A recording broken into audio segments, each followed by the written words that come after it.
ಕರ್ನಾಟಕದ ಮೊಟ್ಟ ಮೊದಲ PDI ಕಂಪನಿ ಮಿಸ್ಟರ್ ಕಾರ್ ಇಂಜಿನಿಯರ್ಗೆ ಸ್ವಾಗತ. ಈ ಕಂಪನಿ ಕೊಡ್ತಾ ಇರೋ service PDI pre delivery inspection. ಯಾರೇ ಆಗಲಿ ಹೊಸ ಕಾರ್ ತಗೊಳ್ಳೋಕ್ಕಿಂತ ಮುಂಚೆ PDI ಮಾಡಿಸಿ ಅಂತಾರೆ. ಹಾಗಾದ್ರೆ PDI ಅಂದ್ರೆ ಏನು? PDI ನ ಯಾಕೆ ಮಾಡಿಸಬೇಕು? PDI ಮಾಡುವಾಗ ನಮ್ಮ ಕಂಪನಿಯವರು ಯೂಸ್ ಮಾಡೋ ಟೂಲ್ಸ್ ಯಾವುದು, ಆ ಟೂಲ್ಸ್ಗಳ ಮುಖಾಂತರ ನಿಮ್ಮ ಕಾರ್ನ ಯಾವ ತರ ಇನ್ಸ್ಪೆಕ್ಷನ್ ಮಾಡ್ತಾರೆ ಅಂತ ಒಂದ್ಸರಿ ನೋಡೋಣ ಬನ್ನಿ.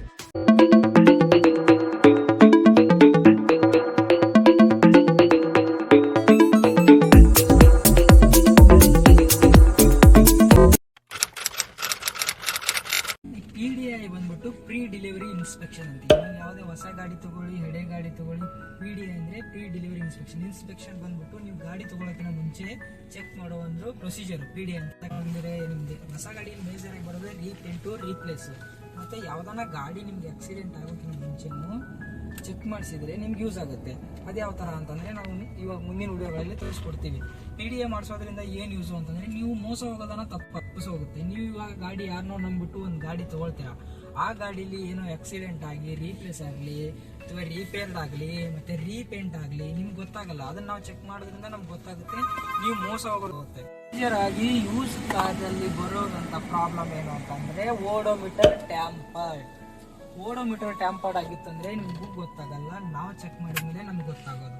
ಒಂದು ಬಂದ್ಬಿಟ್ಟು ಓಡೋಮೀಟರ್ ಟ್ಯಾಂಪರ್ಡ್ ಅಲ್ಲಿ ನಿಮಗೆ ಎಷ್ಟೋ ಲಕ್ಷ ಓಡಿಸ್ಬಿಟ್ಟು 50,000, 40,000, 30,000 ಓಡಿದೆ ನನ್ನ ಗಾಡಿ ಅಂತ ಹೇಳ್ಬಿಟ್ಟು ನೀವು ಮೋಸ ಹೋಗ್ತಾ ಇರ್ತೀರಾ. ಅದನ್ನ ತಗೊಳಕ್ಕಿಂತ ಮುಂಚೆ ಒಂದ್ಸಾರಿ ಓಡೋಮೀಟರ್ ಟ್ಯಾಂಪರ್ನ ಚೆಕ್ ಮಾಡ್ಬೇಕಾಗತ್ತೆ. ಅದನ್ನ ನಾವು ಚೆಕ್ ಮಾಡಿ ಹೇಳ್ತೀವಿ. ಇದು ಬಂದ್ಬಿಟ್ಟು ಕಾರ್ ಸ್ಕ್ಯಾನರ್ ಡಿವೈಸ್. ನೀವು ಶೋರೂಮ್ ಅಲ್ಲಿ ಹೋದ್ರೆ ಇವಾಗ ಲ್ಯಾಪ್ಟಾಪ್ ಹಾಕಿ ಚೆಕ್ ಮಾಡ್ತಾರಲ್ಲ, ಆ ತರ ಯೂಸ್ ಮಾಡೋದು. ಇದು ಬಂದ್ಬಿಟ್ಟು ಕಾರ್ ಇಂಜಿನ್ ಅನ್ನ ಸ್ಕ್ಯಾನ್ ಮಾಡುತ್ತೆ. OBD ಅಂತಾನು ಕರೀತಾರೆ. ಇದನ್ನ ಯೂಸ್ ಮಾಡೋದು ನಾವು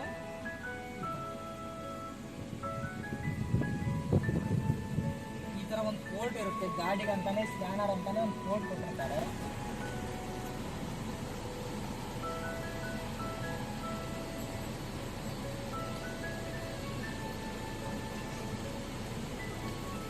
ಆನ್ ಆದ ತಕ್ಷಣ ಲೈಟ್ ಬ್ಲಿಂಕ್ ಆಗ್ತಾ ಇರುತ್ತೆ. ನಮಗೆ ಬಂದ್ಬಿಟ್ಟು ಅದೇ ಆ್ಯಪ್ನ ಯೂಸ್ ಮಾಡಿಬಿಟ್ಟು ನಿಮಗೆ ಗಾಡೀಲಿ ಏನಾದರೂ ಪ್ರಾಬ್ಲಮ್ ಇದೆಯಾ, ಡಯಾಗ್ನೋಸ್ಟಿಕ್ ಏನು ಟ್ರಬಲ್ ಇದೆಯಾ, ಈ ಥರ ನಾವು ಒಂದು ಆ್ಯಪ್ ಯೂಸ್ ಮಾಡಿಬಿಟ್ಟೆ ಕನೆಕ್ಟ್ ಮಾಡೋದು. ಅದಾದ ತಕ್ಷಣ ನಿಮ್ಗೆ ಎಲ್ಲಾನು ಬರುತ್ತೆ ಡೀಟೇಲ್ಸ್. ಗಾಡೀಲಿ ಏನಾದರೂ ಪ್ರಾಬ್ಲಮ್ ಇದೆಯಾ, ಮೈ ಕಾರ್ಸ್ ಅಂತ ಬರುತ್ತೆ, ಅದರಲ್ಲಿ ನಿಮ್ಗೆ ಏನಾದರೂ ಇದೆಯಾ. ಇದು ಬಂದ್ಬಿಟ್ಟು ಡಯಾಗ್ನೋಸ್ ಟ್ರಬಲ್ ಕೋಡ್ಸ್ ಅಂತ ಬರುತ್ತೆ. ನಿಮ್ಮ ಗಾಡೀಲಿ ಏನಾದರೂ ಪ್ರಾಬ್ಲಮ್ ಇತ್ತು ಅಂದ್ರೆ ಚೆಕ್ ಮಾಡಿ ಹೇಳ್ತೀವಿ ನಾವು. ಕಾರ್ ಸ್ಕ್ಯಾನರ್ ಡೆಮೋ ಅಂತ. ಇದು ಬಂದ್ಬಿಟ್ಟು ನಿಮ್ದು ಇಂಜಿನ್ ಸ್ಕ್ಯಾನ್ ಅಲ್ಲಿ ಏನಾದರೂ ಆಗಿದೆಯಾ, ಪ್ರಾಬ್ಲಮ್ ಇದೆಯಾ, ಡ್ಯಾಶ್ ಬೋರ್ಡ್ ಅಲ್ಲಿ ಏನಾದ್ರು ಪ್ರಾಬ್ಲಮ್ ಇದೆಯಾ, ಲೈವ್ ಡಾಟಾ, ಆಲ್ ಸೆನ್ಸರ್ ಅಲ್ಲಿ ಏನಾದ್ರು ಪ್ರಾಬ್ಲಮ್ ಇದೆಯಾ ಅಂತ ಇದು ನಾವು ಚೆಕ್ ಮಾಡಿಬಿಟ್ಟೆ ನಿಮ್ಗೆ ಹೇಳೋದು. ಇದು ಬಂದ್ಬಿಟ್ಟು ಎಲೆಕ್ಟ್ರಿಕ್ ಸೀಟ್ ಅಂತ, ಎಲೆಕ್ಟ್ರಿಕ್ ಸೀಟ್ ಅಡ್ಜಸ್ಟೇಬಲ್ ಅಂತ ಕರಿತೀವಿ. ಇದು ಬಂದ್ಬಿಟ್ಟು ಜಾಸ್ತಿ ಪ್ರೀಮಿಯಂ ವೆಹಿಕಲ್ಸ್ ಅಲ್ಲೇ ಬರುತ್ತೆ. ಇದು ಸೀಟ್ ಅಡ್ಜಸ್ಟೇಬಲ್ ಏನಾದರೂ ಹೋಗಿತ್ತು ಅಂತಂದ್ರೆ ನೀವು ಬರೋದು ಮಿನಿಮಮ್ 40,000 ಇದನ್ನ ರೆಡಿ ಮಾಡಿಸೋದು. ಎಲೆಕ್ಟ್ರಿಕ್ ಸೀಟ್ ಅಡ್ಜಸ್ಟೇಬಲ್ ಅಂತ ಕರಿತೀವಿ. ಫೋಲ್ಡ್ ಆಗುತ್ತೆ, ಇದರಲ್ಲೇ ಫೋಲ್ಡೇಬಲ್ ಇರುತ್ತೆ, ಮತ್ತು ಹಿಂದೆ ಇದರಲ್ಲೇ ಬರುತ್ತೆ. ಡೌನು ಅಪ್ ಇದೇ ನಿಮ್ಗೆ ವರ್ಕ್ ಮಾಡೋದು. ಇದು ಬಂದ್ಬಿಟ್ಟು ಕಾಸ್ಟ್ ಜಾಸ್ತಿ ಇರುತ್ತೆ ಪ್ರೀಮಿಯಂ ವೆಹಿಕಲ್ಸಲ್ಲಿ. ನೀವು PDI ಮಾಡಿಸುವಾಗ ಇದನ್ನೆಲ್ಲ ಚೆಕ್ ಮಾಡಿಸಿ PDI ಇನ್ಸ್ಪೆಕ್ಷನ್ ಮಾಡ್ಬೇಕಾದ್ರೆ ನಾವು ಫಸ್ಟ್ AC ಚೆಕ್ ಮಾಡ್ತೀವಿ. AC ಜಾಸ್ತಿ ಇಂಪಾರ್ಟೆಂಟ್ ಇರೋದು. AC ಲಿ 3 ಥರ ಬರುತ್ತೆ. ಒಂದು ಹೀಟರು, ಒಂದು ಆಟೋ ಟೆಂಪರೇಚರ್ ಅಂತ ಬರುತ್ತೆ. ಇದು ಜಾಸ್ತಿ ಕಡಿಮೆ ತಾಣೆ ಇರುತ್ತಲ್ಲ ಆ ತರ ಆಗ್ತಂದ್ರೆ ನೀವು ಜಾಸ್ತಿ ಬೇಕಾದ್ರೆ ಜಾಸ್ತಿ ಕ್ಲೈಮೇಟ್ ಹೇಗಿರುತ್ತಲ್ಲ ಅದೇ ತರ ವರ್ಕ್ ಆಗುತ್ತೆ. ಒಂದು ಬಂದ್ಬಿಟ್ಟು ಇದು ಟೆಂಪರೇಚರ್. ಒಂದೊಂದು ಗಾಡಿಲಿ ಟೆಂಪರೇಚರ್ ಇಟ್ಕೊಂಡು ಯೂಸ್ ಮಾಡೋರಿರ್ತಾರೆ, ಒಂದೊಂದು ಗಾಡಿಲಿ ಕೋಲ್ಡ್ ಬೇಕನ್ನೋರು ಅದನ್ನು ಯೂಸ್ ಮಾಡ್ತಾ ಇರ್ತಾರೆ. ನಾವು PDI ಚೆಕ್ ಮಾಡೋದು ಏನಂತ ಅಂದ್ರೆ AC ಟೆಂಪರೇಚರ್ ವರ್ಕ್ ಆಗ್ತಿದೇನಾ ಇಲ್ವಾ. AC ಹೇಗೆ ವರ್ಕ್ ಆಗುತ್ತೆ ನೋಡಿ. ನಾವು ಯೂಸ್ ಮಾಡ್ತಾ ಇರೋದು ಕಿಟ್ ಬಂದ್ಬಿಟ್ಟು ಮಲ್ಟಿಮೀಟರ್ ಅಂತ ಚೆಕ್ ಮಾಡೋದು.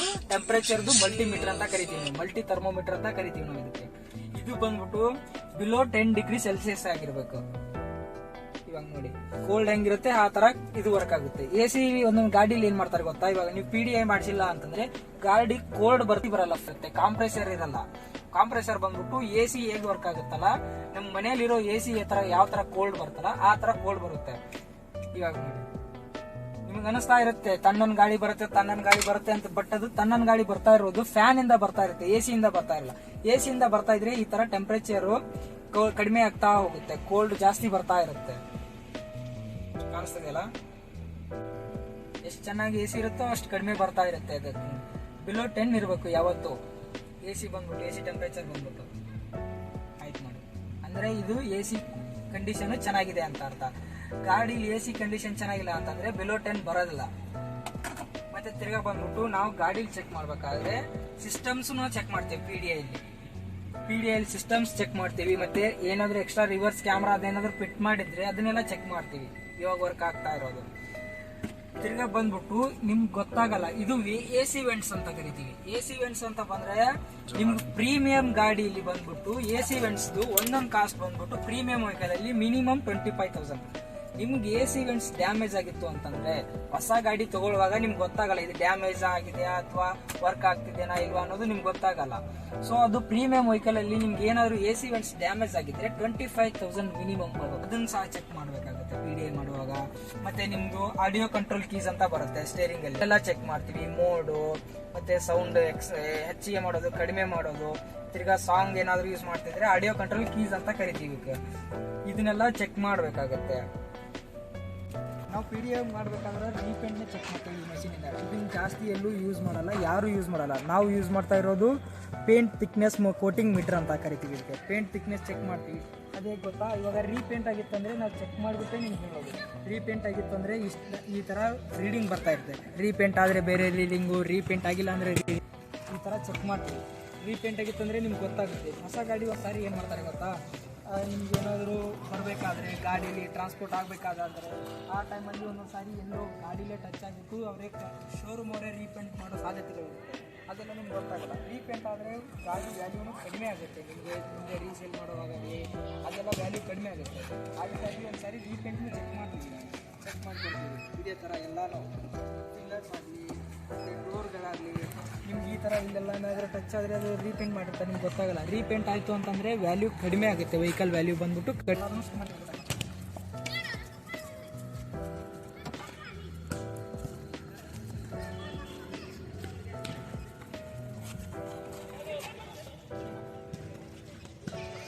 ಇದು ನೋಡಿ. ಇವಾಗ ಸೆಕೆಂಡ್ ಹ್ಯಾಂಡ್ ಗಾಡಿ ತೊಗೊಂಡಿರೋದು ನಾವು PDI ಮಾಡಿಸ್ತಿರೋ ಕಸ್ಟಮರ್ ಅವರು ನೋಡಿ, ಇದು ರೀಪೇಂಟ್ ಆಗಿದೆ.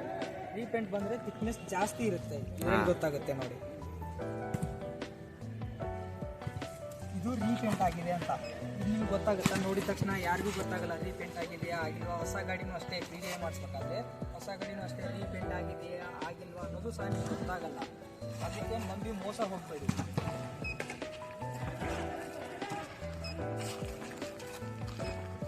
ಎಲ್ಲ ಪಿಲ್ಲರ್ ಬಂದು ಚೆಕ್ ಮಾಡ್ತಾರೆ, ಇವನ್ ಪಿಲ್ಲರ್ಸ್ ಆಲ್ಸೋ. ರೂಟ್ ಗೊತ್ತಾಗಲ್ಲ ನಿಮಗೆ.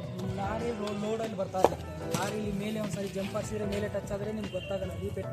ಅದನ್ನ ಇದು ಯೂಸ್ ಮಾಡ್ತೀವಿ ರೀಪೇಂಟ್ ಚೆಕ್ ಮಾಡೋದು. ಇವಾಗ ರೀಪೇಂಟ್ ಚೆಕ್ ಮಾಡಬೇಕಾದ್ರೆ ಫೈಬರ್ ಐಟಮ್ಸು ಪ್ಲಾಸ್ಟಿಕ್ ಐಟಮ್ಸನ್ನು ಯಾವ ಮಷೀನು ಚೆಕ್ ಮಾಡಿ ನಿಮಗೆ ಪೇಂಟ್ ಆಗಿದೆಯೋ ಆಗಿಲ್ವಾ ಅಂತ ಹೇಳಲ್ಲ. ಅದೇ ಮೆಟಲ್ ಐಟಮ್ಸ್ ಆಗಿತ್ತು ಅಂದರೆ ಪೇಂಟ್ ಆಗಿದೆಯಾ ಆಗಿಲ್ವಾ ಅಂತ ಹೇಳುತ್ತೆ. ಕಾಮನ್ ಆಗಿ ಹೊಸ ಗಾಡಿ ಇರಲಿ ಹಳೆ ಗಾಡಿ ಇರಲಿ ನಿಮ್ಗೆ ಪೇಂಟ್ ಆಗೋದು ಮೇಜರ್ ಅಂತಂದರೆ ಬಂಪರ್ ಬಂದ್ಬಿಟ್ಟು ನಿಮಗೆ ಯಾರು ಪೇಂಟ್ ಮಾಡಿದ್ರು ನಿಮಗೆ ಫೀಲ್ ಗೊತ್ತಾಗಲ್ಲ, ನೋಡಿದ್ರೆ ಗೊತ್ತಾಗಲ್ಲ. ಅದು ಗೊತ್ತಾಗೋದು ಎಕ್ಸ್ಪೀರಿಯನ್ಸ್ ಪರ್ಸನ್ಸ್ಗೆ. ಅದು ಇವಾಗ ಹೊಸ ಗಾಡಿ ಎಲ್ಲಿ ಸ್ಟಾಕ್ ಗಾಡಿ ಇರುತ್ತೋ ಅವ್ರು ಎಲ್ಲಿ ನಿಲ್ಸಿರ್ತಾರೋ ಹಿಂದೆ ಮುಂದೆ ಮಾಡ್ಬೇಕಾದ್ರೆ ಎಷ್ಟೋ ಗಾಡಿ ಇರುತ್ತೆ, ಕಾಮನ್ ಆಗಿ ಸ್ಕ್ರ್ಯಾಚಸ್ ಆಗೇ ಆಗುತ್ತೆ, ರೀಪೇಂಟ್ ಮಾಡೇ ಕೊಡ್ತಾರೆ. ಅದು ಗೊತ್ತಾಗೋದು ನಮ್ಮಂಥ ಎಕ್ಸ್ಪೀರಿಯನ್ಸ್ಗೆ. ಅದು ಟಚ್ ಆ್ಯಂಡ್ ಫೀಲ್ ಮೇಲೆ ಗೊತ್ತಾಗುತ್ತೆ ರೀಪೇಂಟ್ ಆಗಿದೆಯಾ ಆಗಿಲ್ವಾ ಅಂತ. ಮತ್ತು ಅದು ನೋಡಿದ್ರೂ ಗೊತ್ತಾಗಲ್ಲ ನಿಮಗೆ. ನಾವು ಚೆಕ್ ಮಾಡ್ತೀವಲ್ಲ ನಮಗಷ್ಟೇ ಗೊತ್ತಾಗುತ್ತೆ. ಟಚ್ ಆ್ಯಂಡ್ ಫೀಲು ಆ ಥರ ಈ ಥರ ಸ್ಕ್ರ್ಯಾಚಸ್ ಕಾಮನ್ ಆಗಿ ಆಗ್ತಾನೆ ಇರುತ್ತೆ. ಅದು ಶೋರೂಮಲ್ಲಿ ಸಹ ನಿಮ್ಗೆ ಪೇಂಟ್ ಮಾಡಿಕೊಡ್ತಾರೆ. ಹೊಸ ಗಾಡಿ ಇದ್ರೂ ಪೇಂಟ್ ಮಾಡಿಕೊಡ್ತಾರೆ. ಅದನ್ನು PDI ಮಾಡೋಕ್ಕಿಂತ ಮುಂಚೆ ನಾವು ಚೆಕ್ ಮಾಡಿ PDI ಇನ್ಸ್ಪೆಕ್ಷನಲ್ಲಿ ನಿಮ್ಗೆ ಚೆಕ್ ಮಾಡಿಬಿಟ್ಟು ಹೇಳ್ತೀವಿ. ಯಾವ ಫೈಬರ್ ಐಟಮ್ಸು ಚೆಕ್ ಮಾಡಿದರೆ ಮಷಿನ್ ಯಾವುದೂ ತೋರಿಸಲ್ಲ, ಏನೂ ಬರಲ್ಲ. ಫೈಬರು ಪ್ಲಾಸ್ಟಿಕ್ ಐಟಮ್ಸಲ್ಲಿ ಏನು ಚೆಕ್ ಮಾಡಿದ್ರು ಏನು ತೋರಿಸಲ್ಲ, ಏನು ಹೇಳಲ್ಲ, ಚೆಕ್ ಮಾಡೋಕೆ ಹೋಗಲ್ಲ. ನೀವು ನೋಡಿದ್ರೂ ಗೊತ್ತಾಗಲ್ಲ ರೀಪೇಂಟ್ ಆಗಿದೆಯೋ ಆಗಿಲ್ವಾ ಅಂತ. ಇದು ಬಂದ್ಬಿಟ್ಟು ರೀಪೇಂಟ್ ಆಗಿರೋ ಬಂಪರ್. ಇದು ಫಿಕ್ಸ್ ಮಾಡೋಕ್ಕಿಂತ ಮುಂಚೆನೇ ರೀಪೇಂಟ್ ಮಾಡಿಬಿಟ್ಟೆ ಫಿಕ್ಸ್ ಮಾಡಿರೋದು. ಕಸ್ಟಮರ್ ಬಂದ್ಬಿಟ್ಟು ಇದು ಸೆಕೆಂಡ್ ಹ್ಯಾಂಡ್ ಗಾಡಿ, ಇವಾಗ ಯೂಸ್ ಆಗಿರೋ ಗಾಡಿನ ಫಿಟ್ಮೆಂಟ್ ಮಾಡಿರೋದು. ಟೈರ್ ಚೆಕ್ ಮಾಡೋ ಮಷಿನ್, ಇವಾಗ ನಿಮ್ಮ ಟೈರ್ ಕಂಡೀಷನ್ ಚೆಕ್ ಮಾಡೋ ಮಷಿನ್. ಟೈರ್ ಎಷ್ಟು MM ಇದೆ ನಿಮ್ಮದು ಥ್ರೆಡ್ ಅಂತ ಚೆಕ್ ಮಾಡೋ ಮಷಿನ್. ಚೆಕ್ ಮಾಡಿ ತೋರಿಸ್ತೀನಿ. ನಿಮ್ಮ ಟೈರ್ನು ಚೇಂಜ್ ಮಾಡಿಕೊಡ್ತಾರೆ ಶೋರೂಮಲ್ಲಿ. ಗೊತ್ತಾಗಲ್ಲ ನಿಮಗೆ ಯಾವ ಥರ ಇರುತ್ತೆ ಅಂತಂದರೆ, ಇದು ಬಂದ್ಬಿಟ್ಟು ಬ್ರಿಡ್ಜ್ ಸ್ಟೋನ್ ಅಂತ ಕಂಪ್ನಿ ಟೈರ್. ಇದು ಬಂದ್ಬಿಟ್ಟು ಬ್ರಿಡ್ಜ್ ಸ್ಟೋನ್. ಇವಾಗ ಚೆಕ್ ಮಾಡ್ತಿರೋದು ಯಾವ ಥರ ಚೆಕ್ ಮಾಡುತ್ತೆ ಅಂತಂದರೆ, ನಿಮ್ಮ ಟೈರ್ ಎಷ್ಟಿದೆ ಅಂತ ಇವಾಗ ತೋರಿಸುತ್ತೆ. ಇದು ಬಂದ್ಬಿಟ್ಟು ಟೈರ್ MM ಚೆಕ್ ಮಾಡುತ್ತೆ. ನಿಮ್ಗೆ ಹೊಸ ಟೈರ್ ಇತ್ತಂದರೆ ನಿಮ್ಮ ಗಾಡಿ ಯೂಸ್ ಆಗಿಲ್ಲ ಅಂತಂದರೆ, ಟೈರ್ ಚೇಂಜ್ ಮಾಡಿಲ್ಲ ಅಂತಂದರೆ ಎಲ್ಲನೂ ಸೇಮ್ ಬರುತ್ತೆ ಇದೇ ಥರ.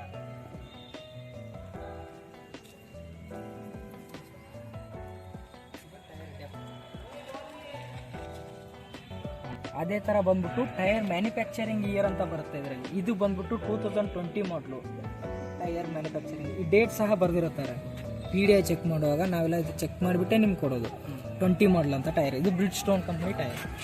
ಅದೇ ಥರ 4 ಟೈರ್ ಸೇಮ್ ಮೆಥಡ್ ಇರುತ್ತೆ. ಇದು ಬಂದ್ಬಿಟ್ಟು ಓಲ್ಡ್ ಗಾಡಿ, ಸೆಕೆಂಡ್ ಗಾಡಿ ಯೂಸ್ ಆಗಿರೋ ಗಾಡಿ. ಯಾಕಂದರೆ ನಾವು ಚೇಂಜ್ ಮಾಡ್ಕೊಂಡಿರೋ ಟೈರ್, ಅದಕ್ಕೆ ಒಂದು ಕಡಿಮೆ ಇದೆ, ಒಂದು ಜಾಸ್ತಿ ಇದೆ.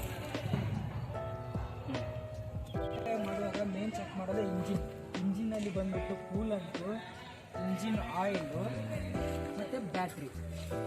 ಇಂಜಿನ್ ಆಯಿಲ್ ಕಂಡೀಷನ್ ಚೆಕ್ ಮಾಡೋದು ಗೊತ್ತಾ? ಇವಾಗ ಇದರಲ್ಲಿ ಗೇಜ್ ಇರುತ್ತೆ. ಗೇಜ್ ಬಂದ್ಬಿಟ್ಟು 1, 2, 3 3 ಗೇಜು. ನಮ್ಗೆ ಆಯಿಲ್ ಇರಬೇಕಾಗಿರೋದು ಇದು ಸೆಕೆಂಡ್ ಪಾಯಿಂಟ್ ಇದೆಯಲ್ಲ, ಅಂದರೆ ಇದು ಒಂದು ತುದಿ ಹಿಡ್ಕೊಂಡು ಈ ಸೆಕೆಂಡ್ ಪಾಯಿಂಟ್ವರೆಗೂ 3 ಗೇಜ್ ಅಂತೀವಿ. ನಮ್ಮ ಆಯಿಲ್ ಇರಬೇಕಾಗಿರೋದು ಇಷ್ಟು. ಅದು ಕಲರು ತಿಳಿಯಾಗಿರಬೇಕು.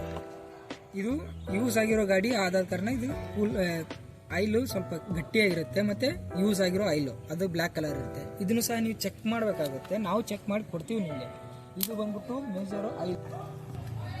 ಮತ್ತು ಬ್ಯಾಟ್ರಿ ಯಾವ ಗಾಡಿ ಮ್ಯಾನುಫ್ಯಾಕ್ಚರಿಂಗ್ ಆಗಿರುತ್ತಲ್ಲ ಅದೇ ಟೈಮಲ್ಲೇ ಬಂದ್ಬಿಟ್ಟು ಆ ಡೇಟ್ನ ಹಾಕಿರುತ್ತಾರೆ. ಇದು ಬಂದ್ಬಿಟ್ಟು 2024 ಮ್ಯಾನುಫ್ಯಾಕ್ಚರಿಂಗ್ 10th ಮಂತ್ 2024 ಮಾಡಲು ಈ ಬ್ಯಾಟ್ರಿ ಮ್ಯಾನುಫ್ಯಾಕ್ಚರ್ ಆಗಿರೋದು, ಯೂಸ್ಡ್ ಕಾರ್ದು.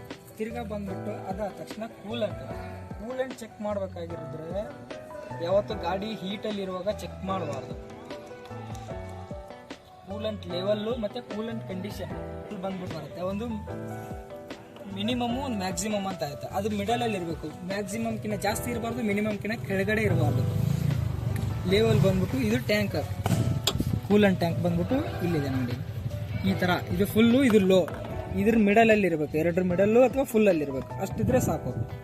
ಮತ್ತು ಕೂಲೆಂಟ್ ಕಂಡೀಷನ್ ಬಂದ್ಬಿಟ್ಟು ಗಾಡಿ 3 ಥರ ಕೂಲೆಂಟ್ ಬರುತ್ತೆ. ಒಂದು ಗ್ರೀನ್ ಕಲರು, ಒಂದು ವೈಟ್ ಕಲರು, ಮತ್ತು ಒಂದು ಪಿಂಕ್ ಕಲರ್. ಇದು ಬಂದ್ಬಿಟ್ಟು ಪಿಂಕ್ ಕಲರ್.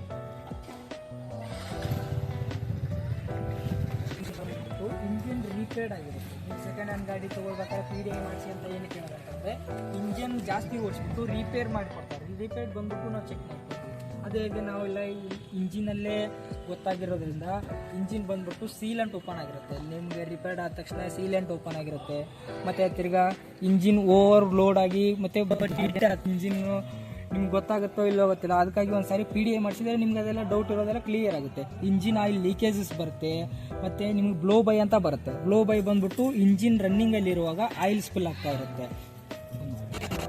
ಇಂಜಿನಲ್ಲಿ ಮೇಜರ್ ಆಗಿ ಬರೋದು ಇಂಜಿನ್ ಬ್ಲೋ ಬೈ ಇತ್ತು ಅಂತಂದರೆ, ರನ್ನಿಂಗ್ ಕಂಡೀಷನಲ್ಲಿ ಬ್ಲೋ ಬರ್ತದೆ, ಆಯಿಲ್ ಸ್ಪಿಲೇಜ್ ಆಗಬೇಕಂದ್ರೆ ಇಂಜೆಕ್ಟ್ರಲ್ಲಿ ಮೇಜರ್ ಪ್ರಾಬ್ಲಮ್ ಇರುತ್ತೆ.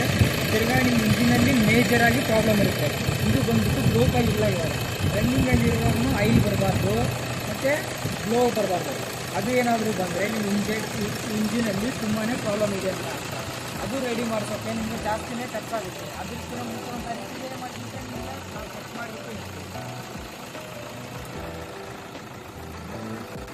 PDIನಲ್ಲಿ ನಾವು ರೋಡ್ ಟೆಸ್ಟ್ನು ಮಾಡಿ ಚೆಕ್ ಮಾಡ್ತೀವಿ. ಯಾವ ಥರ ಅಂತಂದರೆ ನಿಮ್ಮ ಸ್ಟೇರಿಂಗಲ್ಲಿ ಏನಾದ್ರು ಪ್ರಾಬ್ಲಮ್ ಇತ್ತಂದರೆ, ಸಸ್ಪೆನ್ಷನಲ್ಲಿ ಪ್ರಾಬ್ಲಮ್ ಇತ್ತಂದರೆ, ನಿಮಗೆ ಇಂಜಿನಲ್ಲಿ ಕೂಡ ಪ್ರಾಬ್ಲಮ್ ಬರ್ತಾ ಇರುತ್ತೆ.